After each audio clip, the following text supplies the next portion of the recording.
Hello and welcome. I'm Mckerron and this is my channel. Today I'm going to be telling you about a 3-year-old boy who went missing under mysterious circumstances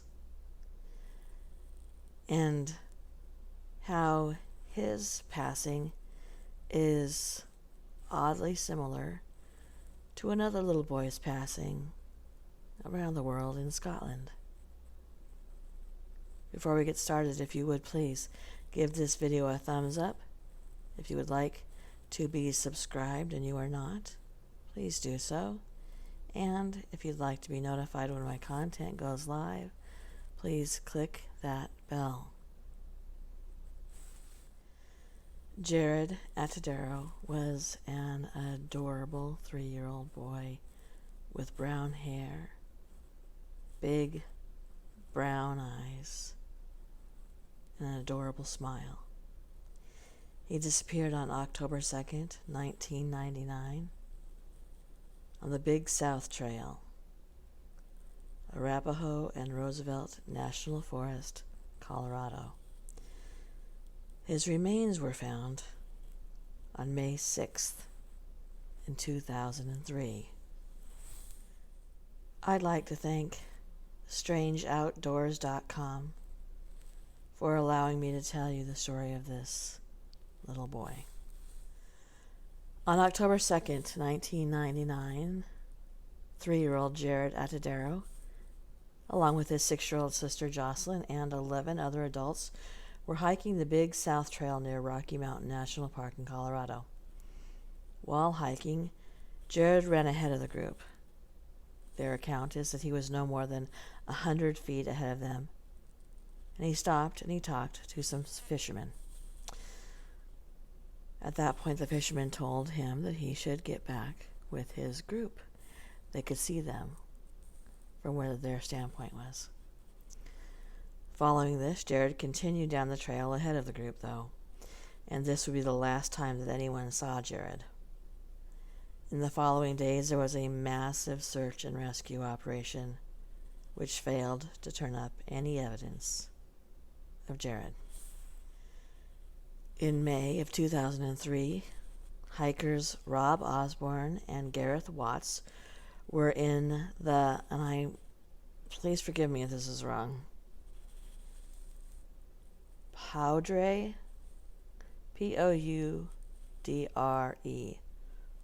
Poudre, Poudre. I'm sure somebody knows and they can tell me below. Canyon near the Big South Trail, and they came across remains arranged in a very peculiar manner. Some were way above the trail. This discovery remains puzzling and controversial to this day. It leaves room for questions. Was it an animal attack? Was there foul play? Or was there something else at work here? The Big South Trail is an 11-mile trail located at 8,440 feet in the rugged Comanche Peak Wilderness, Arapahoe and Roosevelt National Forest, eventually crossing into the Rocky Mountain National Park. It is a 720,000 acres or 1,131 square mile forest. It was established in July of 1908 by Theodore Roosevelt. In the area, there are prairie dogs, antelope, deer, elk, bobcat, moose, squirrels, bighorn sheep, mountain goats, black bears, mountain lions, just to name a few. There are many kinds of birds, some burrowing owls, hawks, larks, jays, ravens, bluebirds, and mountain chickadee. Jaryd Atadero would be 24 years old now. He was last seen wearing a long-sleeved green and beige fleece coat, royal blue pants, and white and gray tennis shoes. He had no known medical issues. On October 2nd, 1999, Alan Atadero, who is his father, and his two children, 3-year-old Jaryd and 6-year-old Jocelyn, were staying at the Padre River Resort, which was owned by Alan and his brother Arlen.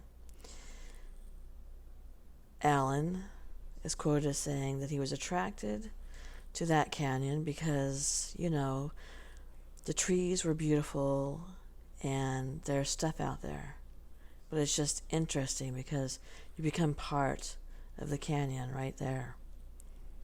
He was also quoted as saying, it was all about just being there. It was one of those situations where when you actually own a little store there, we would get up at 6 o'clock in the morning and we would close at 11 o'clock at night.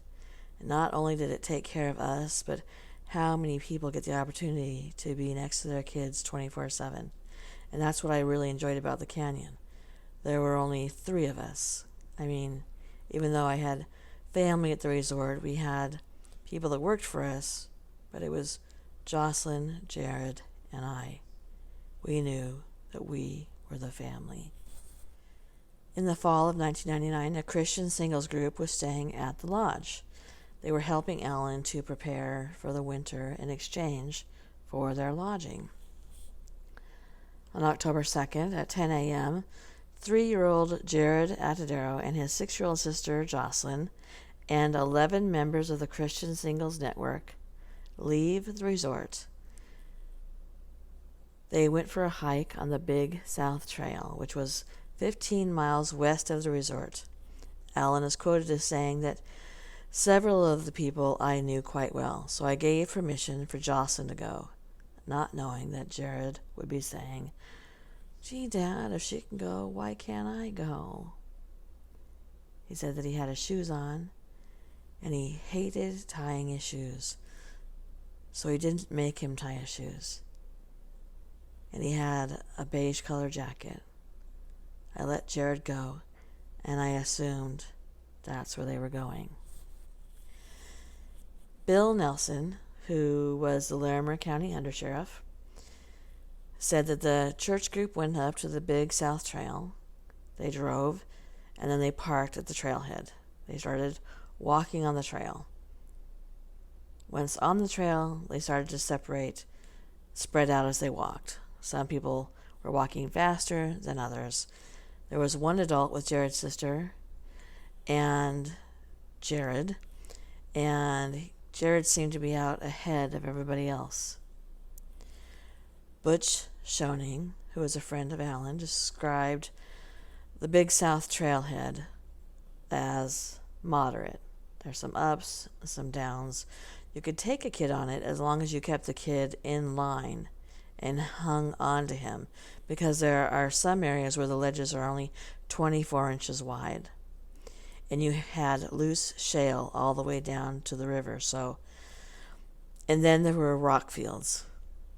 Being a moderate trail, it was pretty tough. If you're not in shape, it'll take a lot out of you. Now, I personally can't even imagine taking a 3-year-old on a trail where some of the ledges are 24 inches wide and there's loose shale, let alone letting him walk ahead of you and not holding on to him. At 11:30 a.m., 2 fishermen about 1.5 miles up the trail from the main group talked to Jaryd near the Camp 2 site. They could see hikers from a group about 50 to 80 feet away. Now remember that. There's a 3-year-old boy 50 to 80 feet away on this moderate for an adult trail. It was reported that Jaryd walked up to the fishermen and he asked them if there were any bears around. They told him that he should go back with his group. And they returned to fishing, and they thought that Jaryd would be met by the group. They are the last known people to see Jaryd alive. It is unclear if Jaryd was between the two groups or was the head of the faster group when he met the fishermen. At approximately 12:15 p.m., the hiking group realized that Jaryd was missing. and searches for him started. It lasted about an hour. Some members returned to the lodge to tell Alan what was happening. Alan drove to the trail, and he started searching for about another hour. Some members of the 11-person hiking party reported hearing a scream, according to an investigation report. Jocelyn told her father that she heard the scream too, and she described it as somebody getting attacked or somebody playing with someone. She said it sounded like a playful scream, like someone was going to tag him, although that does not sound the same as somebody getting attacked. But to her it sounded maybe like he was giggling or something. Anyway, she did report that she heard the scream as well. Alan recalled that he ran to his car and he said, "Where are we going?" when they came and told him what was happening. And they told him that they were going 15 to 16 miles up the road. And Alan said, "Are you serious? How did you guys get that far up the road?" They had originally said that they were going to go by a fishing farm, which was about 1.5 miles away. So he had thought that was the plan. They were going to be very close to his lodge. Alan said, "I'm not exactly sure how far we got up the trail, but I stopped and realized, oh my God, this is not what I thought it was. I just can't get up there and find him." Bill Nelson said, as Jaryd, a 3-year-old, is running and playing and having a good time, and I believe there was something like 10 to 20 minutes worth of time that the woman who was supposed to be looking after him lost track. The adult realized, "I haven't seen him for a while," which is when they went up to try and find him. They kept going, thinking that they would catch up. And, of course, they didn't. At 4 p.m., Alan returned to the lodge to call 911, which had actually already been called by one of his resort managers. At 4 p.m., Alan returns to his lodge to call 911, but it's already been called by his resort manager. At 4:26, an emergency pager alert is sent to Larimer County Emergency Services. The specialist is Bill Nelson. At 5:07, a page is sent to Laramie County Search and Rescue Manager George Jansen. There's a lag in time here that is standard procedure to allow the mountain deputy to verify if a search is needed or not. So it's not until 6:30 p.m. when search personnel reached the lower Big South Trailhead. Around 65 SAR members are then deployed at this point to find Jaryd. At 8 p.m., searchers from the lower and upper trailhead meet between campsites 7 and 8 without finding a sign of the boy. Search plans are expanded and more resources are ordered, including a helicopter, which is planned to arrive at first light. On October 3rd, at 7 a.m., overnight search team members are told to be very vigilant now at dawn because family members tell the searchers that Jaryd wakes at dawn. Dive team members are employed for the Big South River. Also at 7 a.m., Air Force helicopter from F.E. Warren Air Force Base in Cheyenne, Wyoming, makes its first flight, then heads to Fort Collins Loveland Municipal Airport to refuel. Then we have a big jump in time to 3:30 p.m. When the helicopter returns from fueling, it is struggling with the fuel load and the mountain conditions, and it stalled out. It fell 100 feet and crashed up the Big South Trail. Aboard the helicopter were 4 members of the Air Force and Mark Sheets, a Loveland resident and Larimer County search and rescue member. Sheets was the only crew member who was not in a seat. He was on the floor with the door open. He said he saw the rotors hit the tops of the trees and the pieces of the helicopter spray into the forest. He tried to shut the door, but before he could, a severed tree limb came through and struck the Air Force doctor on board, fracturing the doctor's eye socket. The Air Force crew was able to get out of the helicopter, but Sheets was trapped. So nearby search and rescue members were rerouted and sent to the downed helicopter. They kicked in a window and managed to pull Sheets out. Sheets had skipped wearing a helmet so that he could wear a headset to communicate with the pilot. So he suffered a severe concussion, a 13-inch L-shaped gash on his left femur, which left it exposed. He also suffered 3 broken vertebrae in his lower back and a broken shoulder, which he presumes came from being pulled from the wreckage. At 6 p.m., all 5 aboard are transported from the crash site, 3 via air ambulance and 2 via ground ambulance. All survived, but 2 had significant injuries. This will become problematic later on. On the 4th of October, as a search stretched into the 3rd day, searchers combined over riverbanks and up steep slopes. They combed the area. Dive teams peered into the small pools left in the narrow, slow-moving river. Planes made passes overhead. A llama helicopter from GOC's helicopters in Fort Collins joined the searchers and encounters swirling winds that require full power to prevent them from crashing. That helicopter has to leave. Well-meaning but ill-equipped people were increasingly hounding the Larimer County Sheriff's Office and the Larimer County Search and Rescue to allow them to help.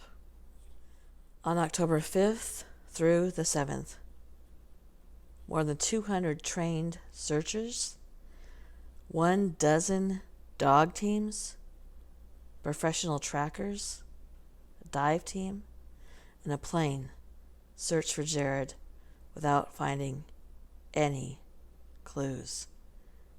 He had completely disappeared. On October 8th, 7 p.m., the search for Jaryd is suspended due to lack of clues, and the family is notified. Bill Nelson was quoted as saying, "We worked for 8 solid days to begin with, and that was 24 hours a day for 8 days. We did night searching. It was limited to a certain extent, but we did always have people out in the field to make noises so that if somebody was out there or if Jaryd could hear them, Jaryd would hear it, and he would have responded or went to the people." Remember, this isn't a shy child. This is a child who's been raised in a lodge with lots of visitors, who went on a hiking trip with people who were staying in the lodge, who walked up to 2 strange men who were fishing and asked if they'd seen any bears. It was not unlikely to think that this child would come to voices calling his name. This next name is a hard one, so please forgive me. Jane Zmijewski, Zmijewski, Larimer County Search and Rescue, Colorado K-9 Unit, is quoted as saying, "It was very intense, very media friendly." I mean, there was media. CNN was there. So it became a real nationwide episode. That put a lot of stress on us and a lot of stress on our dogs.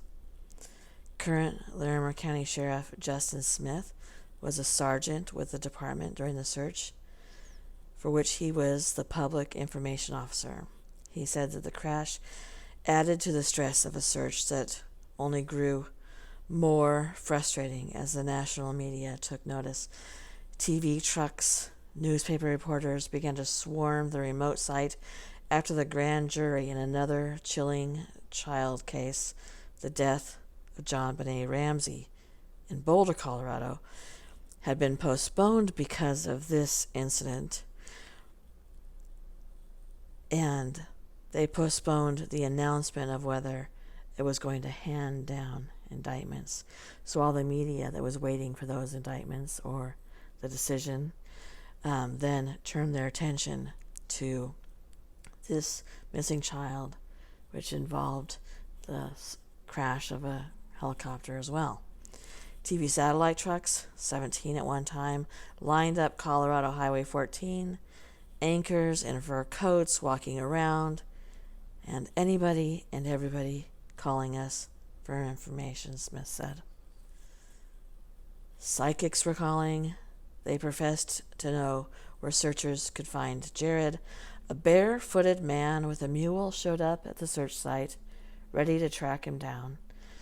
An American Indian came to perform a ritual to ask the mountain to give up the boy. On October 5th, 2003, Rob Osborne and Gareth Watts are on a hike. Rob is quoted as saying, basically what we would do is pick an area we would like to hike, and then we would go explore. And so when we went along to the Big South Trail for the first time, it was gorgeous. It was a beautiful hike, beautiful river. This is a really wild area, and the reason why Gary and I so much enjoy hiking together. And then it was just coincidental that we wound up in a rock field and said, you know what? Let's hike up the ridge. I think it was about a 2,000-foot hike up this elevation to get to the top of it. But it's really remarkable country. Gareth is quoted as saying, yeah, pretty much was like almost a scramble. So you're watching your feet, and basically you're just focused a few feet in front of you, your own feet, so you don't twist an ankle or something. Then Rob is quoted as saying, we had hiked in the area a couple of times before, and we had talked about the mystery of Jaryd Atadero, whether he had been swept downstream. Remember that it was a slow-moving river. Abducted by a mountain lion, or if there had been something even more sinister than that. This time he decided to go off trail, and we just walked right into it. And we knew right away that this was probably Jaryd Atadero's clothes. 550 feet higher than the last point that he had been seen at. And that's when I saw the shoe. Gareth said, it was pretty pristine. It was like somebody had just took their foot right out of it, you know? It was fresh. I thought like I would see a kid standing in front of me. They found the other shoe, a brown fleece jacket and blue sweatpants, turned inside out. One pant leg had been picked out and scattered by birds to use for material in their nests. Gareth and Rob took photos in some of the articles of clothing that they found to the Larimer County Sheriff's Office. And the photos are emailed to Alan Atadero in Littleton, and he confirms that the clothing and shoes are Jaryd's. On June 6th, the next day it took searchers an hour to reach the site near the campsite too, where they found the remaining clothing scattered across a 25-foot area. Some of the items were sheltered and some were exposed. While the jacket had what appeared to be some kind of puncture marks in it. The pants had been, like I told you, one leg had been picked at for birds to use as bedding, but the shoes looked brand new. There was very little wear on them at all. Very little weathering. Nearly nothing. On June 14th, at 8:30 a.m., a team of Larimer County Sheriff's Office members, Larimer County Search and Rescue, Colorado Division of Wildlife, and NecroSearch meet at Big South Trailhead to start the search for the remains of Jaryd. Later, Alan Atadero and some personnel from the local Child Protection Network join the group. At 9:30 a.m., searchers hike in approximately 1.5 miles, and they make the 500-foot vertical climb up to the site where hikers found the clothing. At 11:30 a.m., searchers find a skull fragment in a crevice, and, oddly, a tooth sitting alone on a log that is spanning the crevice above the skull fragment.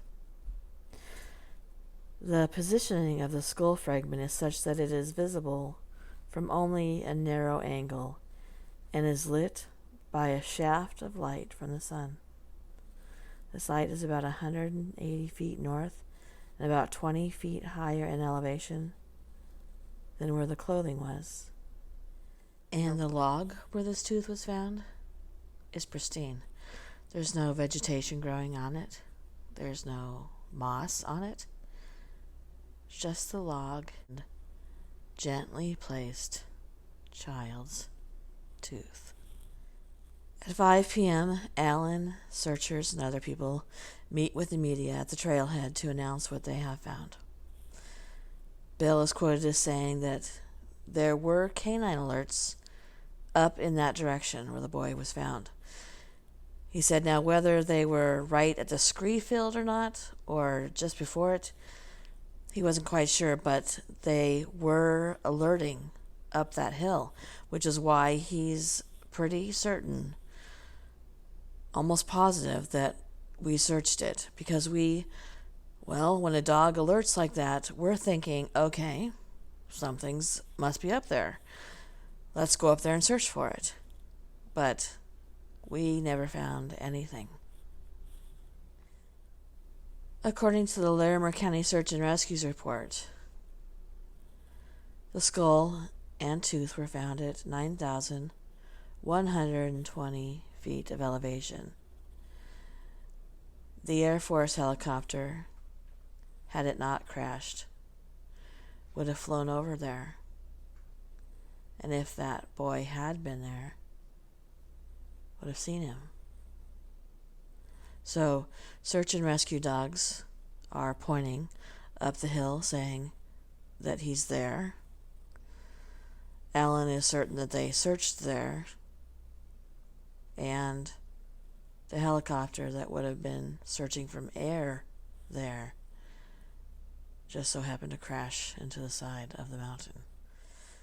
Survival expert Lee Stroud says that I think whatever's happening is beyond our understanding. In a lot of these cases, search and rescue or the volunteer search people have already gone over these areas not once, not twice, but sometimes dozens of times.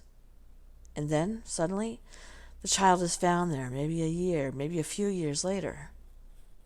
Rob is quoted as saying that when we had discovered the clothes and we went back up there with some of the people involved in the search, they were all scratching their heads like, they'd all been around this area.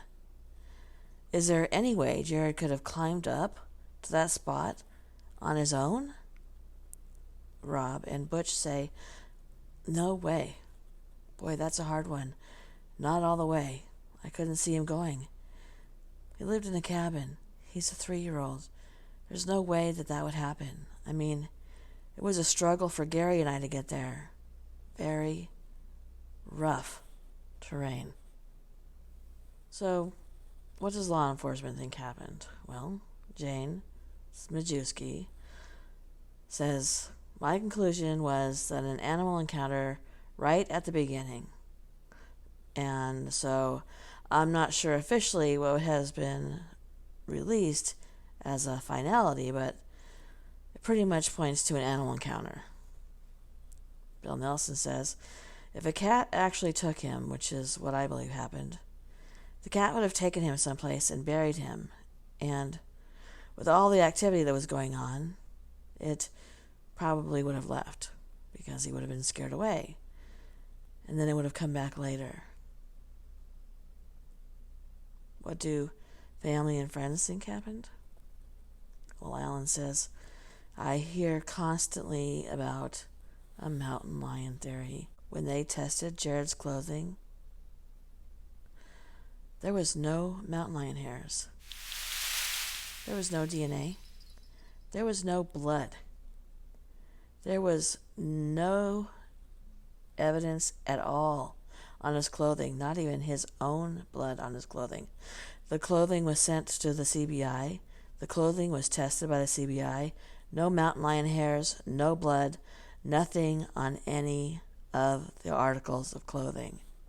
If a mountain lion would have attacked him, they would have gone for the stomach area. His jacket would have been torn to shreds, but his jacket was fine. This was told to him by several mountain lion experts. His jacket would not have survived a mountain lion attack. His shoes that were found up on the mountain, as told by investigators, did not look like they were in the wilderness for 3.5 years. They looked like they looked the day he disappeared. New. There were some scratches on Jaryd's head. And we're going to get back to that in a little while because it's very similar to another little boy who went missing.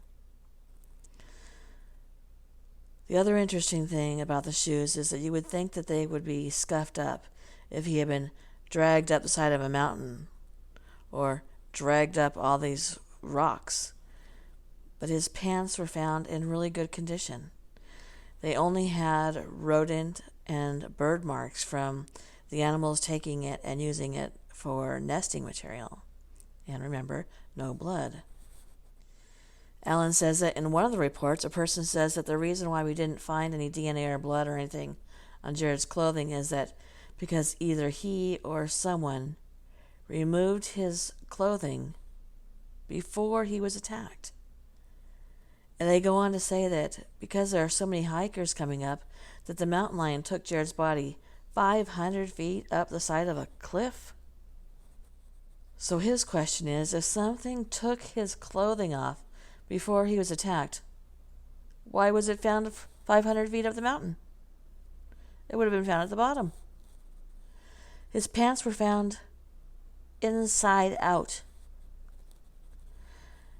I was told by many mountain lion experts, mountain lions don't pull the clothing off of you, especially your pants, and leave them there on the mountain inside out.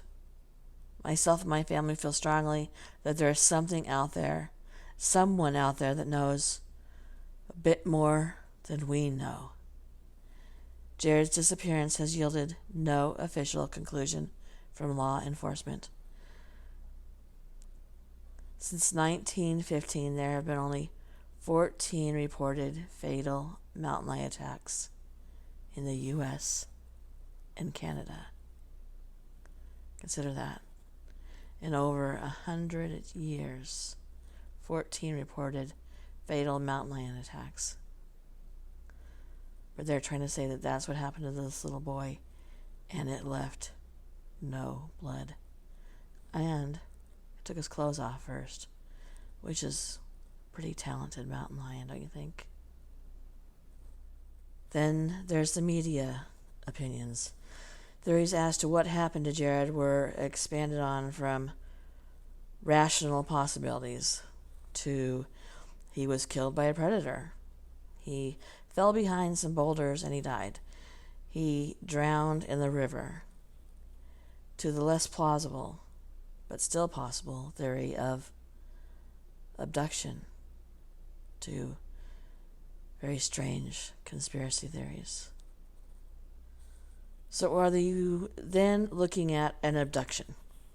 Investigators questioned everyone from Alan to members of the Christian Singles group to the fishermen who were presumably the last people to see Jaryd. They talked to Alan's ex-wife, who was living in San Diego, and came to Colorado after hearing that Jaryd was lost, and there were simply no red flags. So I'm going to talk to you really quickly about another boy who went missing, and the story of this child is in my playlist if you'd like to go find it. And we're going to talk about some similarities between the two of these boys. On September 19th of 1988, a 5-year-old boy whose name is Stephen Mckerron was visiting his aunt and uncle in Scotland for the holidays. They had taken him to an amusement park, a huge amusement park. They were sitting together at a table, and they got up for all three of them to walk outside. There was a big crowd, and they walked into the crowd, and this little boy disappeared off the planet. The uncle, the aunt started screaming immediately.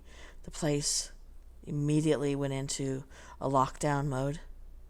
Everybody that was in there started looking for this child. Could not find him. He was found 6 miles away, and he would have had to climb over a 7-foot high fence to leave the amusement park. He supposedly then walked down a street, a highway, a 6-year-old, a 5-year-old, all that distance. And the thing is, when he was found in an area that had been repeatedly searched by search and rescue, and dogs and helicopters, the whole thing. But when he was found, one odd thing. Someone had taken his shoes off and put his socks in the pockets of his jacket, and then put his shoes back on. Now, his parents say that he didn't know how to tie his shoes, but his shoes were tied. Now, why would his shoes be taken off? His socks taken off and then his shoes be put back on? His socks stuffed into his jacket. Also, his clothing was also pristine. Didn't look like it had spent any time out in the cold, damp weather.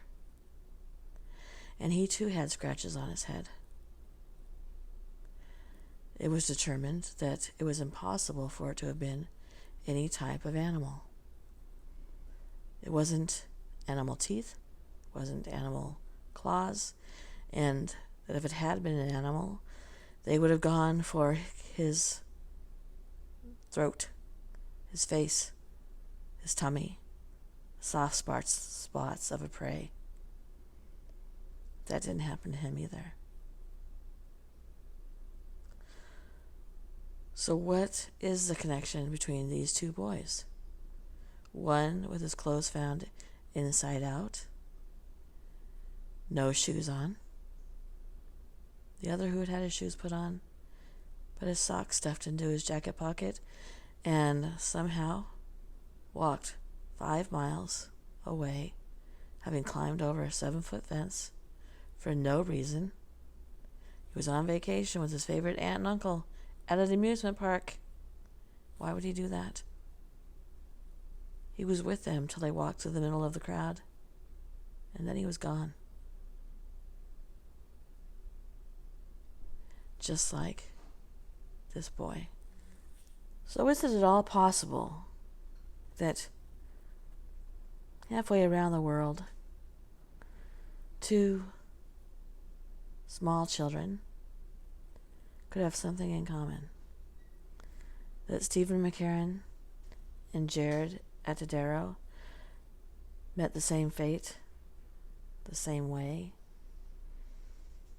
by the same person, by the same unimaginable event? Why don't you decide? Tell me what you think below. Thank you for coming to my channel. I appreciate it. If you would please give this video a thumbs up, I would appreciate that too.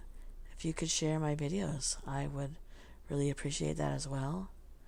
Don't forget that there is a video on Stephen Mckerron. Please go search for that. If you would like to be notified when my content goes live, please go ahead and click that bell. I also have merchandise and a fund for my BFF, my partner in crime, and I to go on a road trip to all the haunted places in New England to film it, to show you, and to share that experience with you. If you would like to donate anything towards that, that would be greatly appreciated. Thank you, and good night.